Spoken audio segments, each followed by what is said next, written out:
Travel nurses, how do you do your taxes and not go to jail?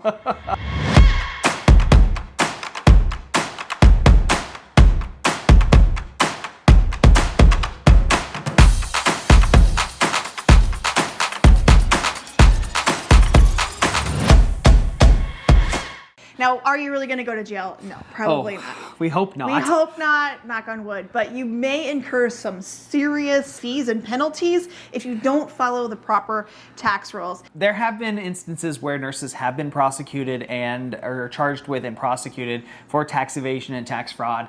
And it's unfortunately a somewhat common thing in this industry, and you don't want to get caught up in that at all. It seems to be a gray area, and so we're going to try to help you navigate that today. But first, we have a disclaimer, and we're going to repeat this disclaimer many times throughout this video.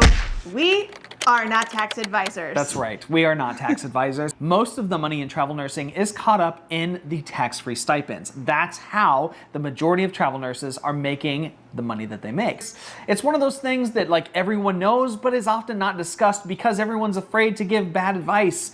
And since we're not tax advisors, we're going to kind of scratch the surface, maybe dive a little bit deeper, and give you some good tips and tricks, hopefully, to help you out. But if you still need to talk to somebody, because you should, which we highly suggest. Yes, you should talk to Travel Tax. Reach out to Travel Tax. They have a fantastic consultation. They will take care of you. We're not affiliated. We get nothing for recommending. We get no bonus for this, you guys. We just want you to know because they're awesome. And before we get too far, we should probably introduce ourselves. Yeah, that's right. I mean, it's been a little bit. We've been on a break and stuff. It feels like a long time. It's been a while since I've been in scrubs on camera. I know. Like, usually I'm just wearing Hawaiian shirts and stuff like that around. But we are back in sunny Phoenix, Arizona at our home base here in our house, which is kind of nice to be back at home. My name's John. I'm the travel nurse. I'm an ICU nurse. This is my lovely wife, Kristen, who happens to be a travel nurse recruiter. Yes, I double-dipped the system. Did you say that? I don't know, but I'm going to. Now that you know who we are, we have just gotten back from Hawaii. If you followed our content, that's where we were last. Yep. That was your 16th assignment. Really? Wow. Combined, we have a lot of experience. Traveler side, recruiter side, we've got you. Let's dive into this. We talked about travel nurses get tax-free stipends, and the reason that they are qualified for that is because they have something called a tax home, which can be confusing. A tax home is essentially a place where you have been working and doing business and paying income taxes. A tax home does not mean that you own it. The tax home is actually not your house at all. It's an area. That's right. Okay, so this is where it gets fun and really confusing. I'm gonna do my best to spell it out for you. Here it is. Your tax home is the general area of your main place of business, employment, or post of duty, regardless of where you maintain your family home. That's important. Your tax home is the place where you are permanently or indefinitely engaged to work as an employee or a self-employed individual. That is per the IRS website. So that means it is not an actual physical home or house as it would imply by tax home. It actually is referring to an entire area. That's right. It's sometimes easier to take the home out of it and replace it with area. The IRS does not define an actual area in terms of mileage that make up the tax home. It's about commute time. And because it's not defined by a specific mile amount, you're going to find facilities that list off whatever mile they deem, 50 miles, 75 miles, 100 miles for their local assignments. And also some agencies will have different rules. Now that that's really clear for you guys, let's go ahead and make it even better. Your tax home can move even if your residence stays in the same place. And this is where it gets tricky specifically for travel professionals. Even though you may be based out of Phoenix and this is your tax home, if you work in an area for too long of time, you run the risk of your tax home moving to that new area. Per the IRS, they're really more concerned about where the income taxes are paid and come from. And you will hear people say the 12 and 24 rule, which basically is that you shouldn't work more than 12 months in one area in a 24-month period to keep yourself safe and make sure that your tax home doesn't inadvertently move to a new area. In Phoenix, we've got a house. We pay taxes, we pay a mortgage, we pay utilities and all that kind of stuff. Now, when we went to Hawaii and we had a place there that we were renting, we still had to pay all the stuff here.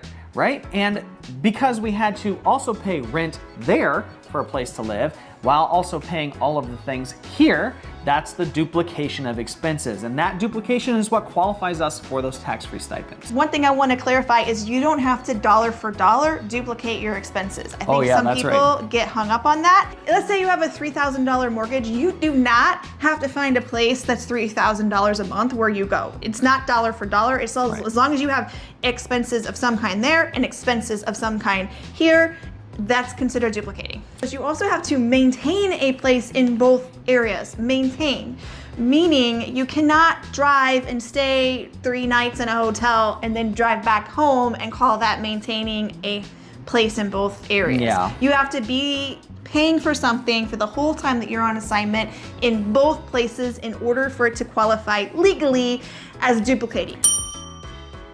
I mentioned before that travel nurses make the majority of their money in their tax-free stipends, but the way that they do this is by being frugal on both ends of the spectrum, where their tax home is located, but also where they're going to be staying or wherever they're taking their contract. There are some things that you can do to try to lower your expenses, such as shutting things like the internet and cable and a couple other maybe non-essentials you would still need to leave, like the power on, obviously, and probably the water and that kind of stuff too. But you could kind of mitigate by lowering your expenses down as much as possible prior to going. There are some things that you can do, like renting out a home or place like that, but making sure that you keep a portion of it saved for yourself. Now, that's getting into really more tax advice, and here we're gonna stop hard and say this is where you would definitely want to go talk to the professionals at Travel Tax about this. So we've saved money on one side, on your tax home side, that you're gonna wanna save money on the other side where you're staying.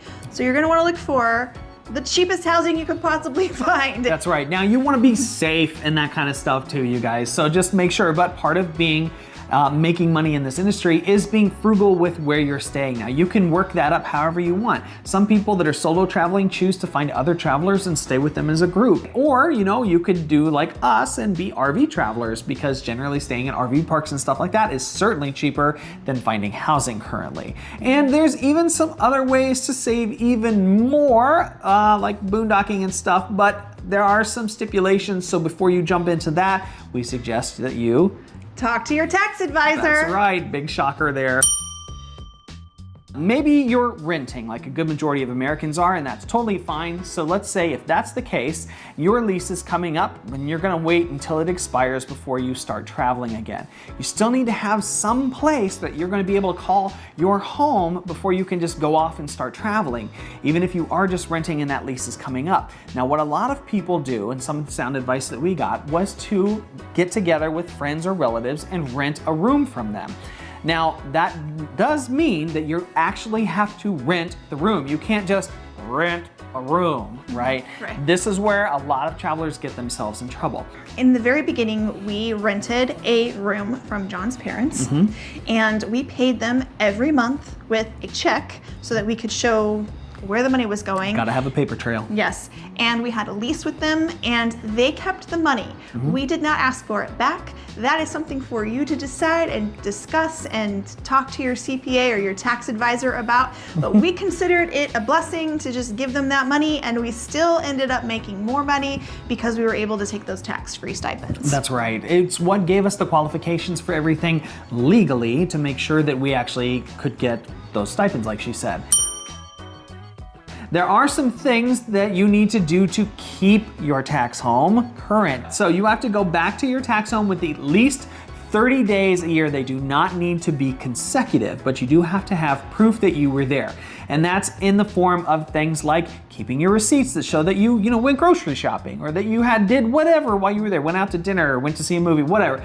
You know, a lot of people like to go home for the holidays, so just make sure you save some of the receipts that show and prove that you were there. Bank statements also work, things like that, to show that you were actually in your tax home for at least 30 days for a year. We kind of mentioned two things. You have to spend money, and then you have to make sure that you're back there. You also need to continue to pay rent and utilities and things like that while you are there also, and make all sure year long. All of this is even tracked. if you're not on assignment, you have to be making payments back at your home tax home all year long. That's right. So like one time we came back and stayed with your folks for a little while. Yep. We still paid them, even though we were staying with them. That's right. Because we needed to show that that was our expenses back at the tax home. Now, what's interesting, and I always found interesting about this, is that you don't necessarily have to go back and work in the same area anymore. If you want to, that's fine, and it's just gonna super solidify it, no problem. We've scratched the surface of it here primarily. Just know that unfortunately in this industry, there are a lot of gray areas, and some of those are exploited by other travelers, and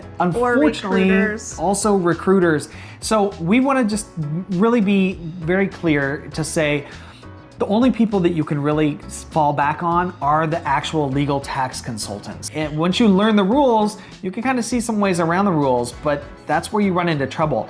And the trouble can go back as far as, what, 7 years? I think they can audit. Right, there are only 2 things that are certain in life, you guys, and you know what they are.